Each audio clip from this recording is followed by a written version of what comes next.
Welcome to the Genius Factory. Enjoy the video. In this video, I will explain how to make a chowder. First, begin by creating a flavorful base. Melt 2 tablespoons of butter in a large pot, then whisk in 2 tablespoons of all-purpose flour to form a roux. Cook this mixture for about 1 minute.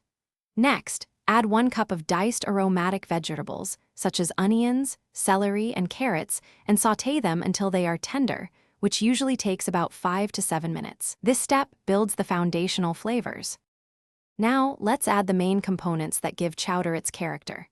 Introduce about 2 to 3 cups of peeled and diced potatoes into the pot, ensuring they are cut into uniform, 1/2-inch pieces for even cooking. Pour in 4 cups of seafood or chicken stock, bringing the mixture to a gentle simmer.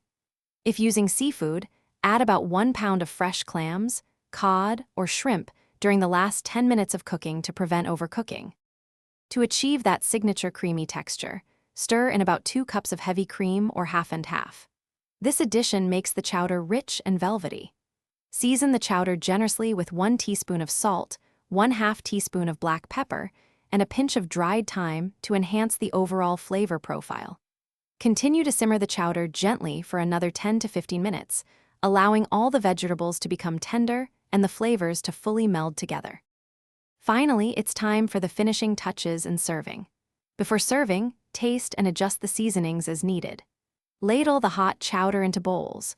For an extra flourish, garnish each serving with a sprinkle of fresh, chopped parsley, chives, or some crispy crumbled bacon bits. Serve your delicious, homemade chowder immediately with a side of warm, crusty bread or a handful of oyster crackers. Enjoy this comforting and hearty meal.